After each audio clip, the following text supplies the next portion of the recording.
Today's discussion will be presented in 3 sections since we are recording this session for a radio broadcast on Federal News Radio 1500 AM. Feel free to post questions and comments during the session, and we'll try to get them answered online. We are particularly pleased to welcome our moderator, Francis Rose, the host of In Depth with Francis Rose on Federal News Radio 1500 AM. Let me turn over the reins to Francis to begin today's discussion. Welcome to the program, and thank you for joining us today. Strategic sourcing is one of the highest level initiatives of the Obama administration, and the evolution of strategic sourcing is category management. Today we're going to explore that concept, the government-wide strategy surrounding category management, and introduce you to some people who are doing category management at their agencies and government-wide. The success stories that you'll hear about cost savings and more efficient, effective strategies for acquisition will hopefully help you as you explore this issue at your agency. My guests on the panel today are Ken Brennan. He's Deputy Director for Services Acquisition in the Office of Defense Procurement and Acquisition Policy at the Department of Defense. Angela Billups, Associate Deputy Assistant Secretary for Acquisition at the Department of Health and Human Services. Paul Donato, Senior Manager at Ernst & Young. And Kevin Youel Page, Deputy Commissioner of the Federal Acquisition Service at the General Services Administration. Thank you all for being here today, friends. Appreciate your time. Kevin, I want to start with you. What's the problem or the issue or the challenge that category management was designed to solve? Thanks for joining us today. Hey, thank you, Francis. So it's a great question, and the challenge that we find before us in the federal government is we spend over $420 billion per year, almost $270 million of that on items and services that are considered fairly common or not necessarily unique to an individual agency's mission. Now, there are always things that we do as agencies that are very unique and different. And those, of course, deserve our attention in different ways. But the category management is designed to really take a government-wide view at the common spending that we do together, and to figure out how we take this government from a posture today where we act like a number 1,000 Fortune 1,000 companies, all thinking about the problem separately, working on it separately, working on duplicative answers to the problem that are of different value, and really try to get to the commercial best practice, which is to think of this like we are the biggest buyer on the planet Earth, and to see if we can work together to define our requirements better across the spectrum of common spend and deliver better value for the taxpayer and for, in terms of our internal customers in the federal agencies, our consumers in the federal agencies serving those taxpayers. What are some of the sticking points or the touch points that you've dealt with at GSA in your relationship with the Office of Federal Procurement Policy? The drivers on this at OFPP have been pretty consistent through Dan Gordon, through Joe Jordan, and now through Ann Rung. I think they've been leading this with a lot of zeal and a lot of effort. It is clearly a priority of the Obama administration to continue the march toward working as one government, to simplify the way we buy, to make the common things that we buy, to buy them using the good practices that we know exist somewhere in the federal space, or the good practices that are given to us through the private sector experience. And so they've been leaders in this space. GSA has found it tremendously useful as an organizational construct to figure out how we can deliver our mission better to support our federal partners and do that in a way that is more collaborative with industry. So they've been a catalyst, a leader, and I don't know that we've had so many sticking points as much as this is a very large change management effort. It's a big government, and so I think there are a number of good and bad reasons that we have trouble acting as one. I saw a lot of nodding of heads when Kevin referenced the change management piece of this. Angela, talk about the change management methodology that you've employed, because a dramatic change like this, no matter how well you can demonstrate and how effectively you can demonstrate the benefits, human nature doesn't doesn't track along with this necessarily. One of the things that we're doing is trying to get the message out, from the standpoint of looking at, first of all, where years ago we started with this idea of strategic sourcing. And when you think about the word strategic, it means a lot of things to a lot of people. And for some people, strategic just means, thinking pie in the sky, don't understand it. I was really glad this year when Ann Rong became the administrator and kind of did the next evolution, which is calling, building on strategic sourcing and saying category management, because category management is something that people can identify with. They kind of have a place to land with the definition of those two words together. But one of the things that we have found that we had to do, especially at HHS, is to find a value stream for the customers that we're trying to get to buy as one. And it's not just buying as one as a federal government as a whole, but also within our different departments and trying to start there. And so really it's about the value stream and helping people to understand why this is important and how we can make reduce duplications, as well as look at different areas where we can make some improvements. Mm-hmm. Ken, the Defense Department is well known for its resistance in some cases to change. How did you drive that throughout the organization and not only harness it at an OSD level, but work with the individual branches and the other organizations inside the agency to say, I guess you had two messages, please correct me if I'm wrong. First of all, this is good for you and this will help us as an organization. Secondly, this is going to happen whether you like it or not, so it's probably better to come on board. Yeah, I wish we could actually use the past tense in that we've accomplished this. Mm-hmm. As it turns out, we are still in mid-message, and it's actually the latter that's a little bit easier for us in a military culture, that once an order is given, there's a certain expectation that you'll salute and move out because it is going to happen. But that's not really where we're trying to focus. Our focus has been significantly upon the added benefit to the program managers. The decentralized purchasing of the unmanaged spend that category management is expected to address has been left to the command pin wearer, an island unto themselves of authority. And what we're trying to do is explain to them and provide the actual examples of not only will this help your mission, but here's how it can help you save money, improve the capability, get more in alignment with the industry, as well as help the entire federal government as we work through this entire process as a group.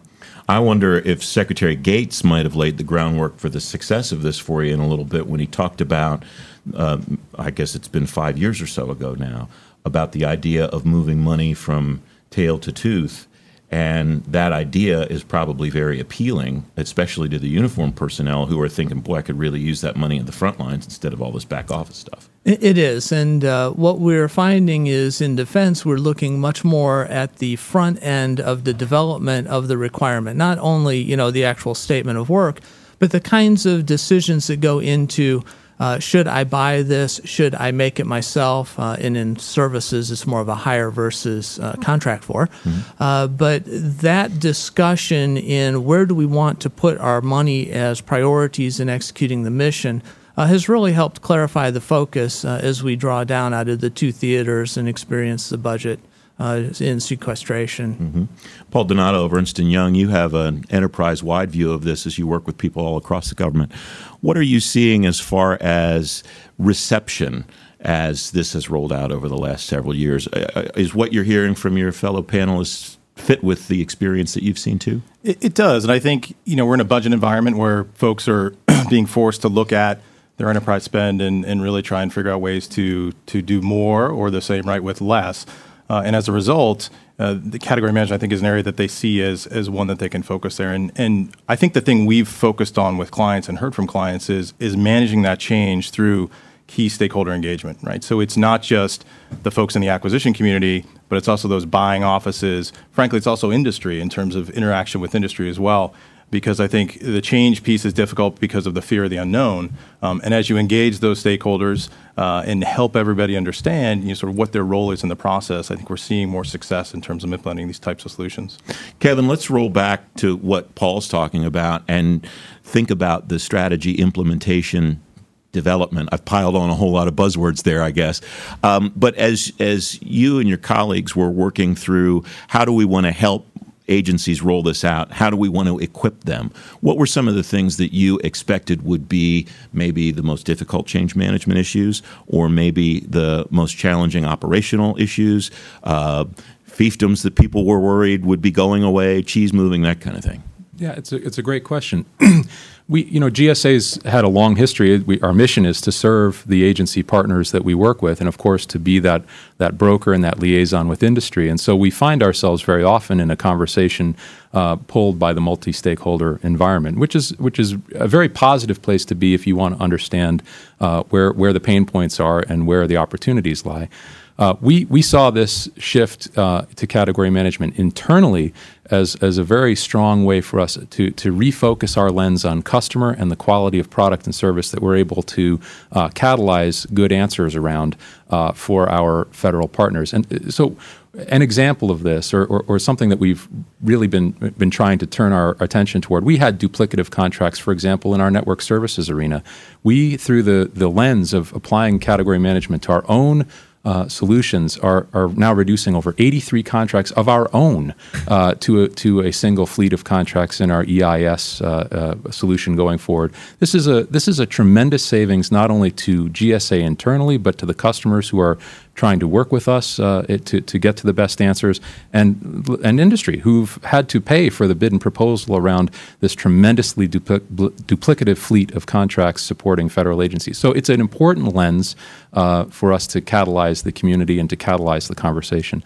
And it's really allowed us to make an important shift in our model at GSA. A second point, we are now really in the process of changing our mentality to be less GSA focused. We're not about doing things for GSA, but to try to be that honest broker, the agnostic partner. If DISA has the better answer in certain areas, we want to put the federal spend there. If HHS is the leader in medical, or has the code cracked on some category or subcategory spending, we want them to be the thought leader and to drive the answer there. And if GSA has a catalyst role to play, maybe a sourcing role, since that's our mission oftentimes, but we're really trying to be open to listening for the good answers wherever they exist and not thinking that we need to develop it inside GSA. That's a big shift for us, and it's been a positive one. Ken?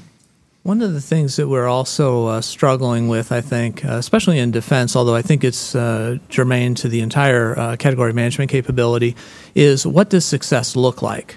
What are the metrics? What authorities go with shifting from decentralized development of requirements and oversight to a category managed environment? And the questions that Kevin just brought up are definitely part of that, and we are definitely moving towards some of those things. But there are other things. How much duplication is acceptable in certain marketplaces? Where is cost effectiveness need to be the sole focus or primary focus?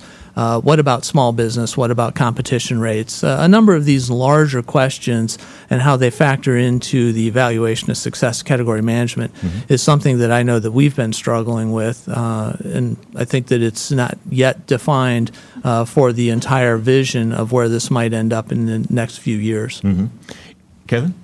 Yeah, if I could just add to that, it's a tremendous point. And I think in terms of brokering the conversation between our federal partners and our industry partners, industry is very concerned that this entire effort, maybe because of the way it started off with strategic sourcing being a very price-focused and value-focused arrangement, is that this is just continuation under a different title. And I think, look, price is always a component of best value. We're never going to say as procurement and acquisition people we're not interested in price. But truly, the advantage to this is far less about driving out profit margins or driving on price per se. It is truly about delivering value. And I think the prices will do fine in a competitive environment. But there's been a lot of red herrings out there about what the true goals of this initiative are. And I think it's really not about price so much as it is about taking cost out of the system, about having the government recognize the good practice wherever it exists and to double down on that and not to try to invent it in 10,000 different places. It's very expensive to do that, and that's not a price conversation at all. I want to come back to that concept if we have time, but Angela, you were very enthusiastically agreeing with Kevin when he was talking about looking for these pockets of excellence and expertise. Did you experience, as you described described this to your folks in your agency, did you experience maybe some hesitation that was actually going to happen? And how have you seen that actually happen as this initiative has proceeded? Yes. I mean, there's always some concern, when you try to introduce something that people are not familiar with. But one of the things that I try to do is just to help people to understand from a very simplistic point of view what this is doing for you, because everybody wants to know, like, you want me to do this, what's in it for me? And so that's where I break it down to the lowest level to get them to understand what's in it for me. And at HHS recently, when we took advantage of the evolution to category management, we actually looked at an area of spend that we have for our laboratory supplies. So the person that works directly for me in charge of putting this business case together, she first came to me with a business case that just looked at laboratory supplies, because we have a major amount of spend in that area at HHS. And so I asked her, I said, why did you do that? I said, why didn't you look at laboratory support from the standpoint of the services that goes with laboratory support, from the equipment as well as the supplies? When we looked at it that way, we came up with an area where we could actually look at the category, see what's in it for everybody that's involved in it, and as many of our institutes at NIH, CDC, and so on and so forth. So what we ended up with was a really, really good business case where it did drive us down to look at the supplies first. But we know why we did that, because we looked at the category as a whole so we could understand where we would be going in the future. Paul, we just have a moment left in this segment, but I imagine seeing those business cases is probably the best driver for people to understand, this really is going to work and it's really going to be good. Yeah, absolutely. I think to Kevin's point earlier, there's such a focus sometimes on just the pure cost savings related to one contract to the next. In reality, what's going to drive this over time are those savings from making the acquisition process more streamlined and more efficient. I think that's where trying to capture those savings, from a process efficiency perspective, are really critical to driving that change throughout the organization. You're enjoying our panel, Contract Intelligence Through Category Management and Strategic Sourcing, sponsored by Ernst & Young on Federal News Radio. We'll be right back.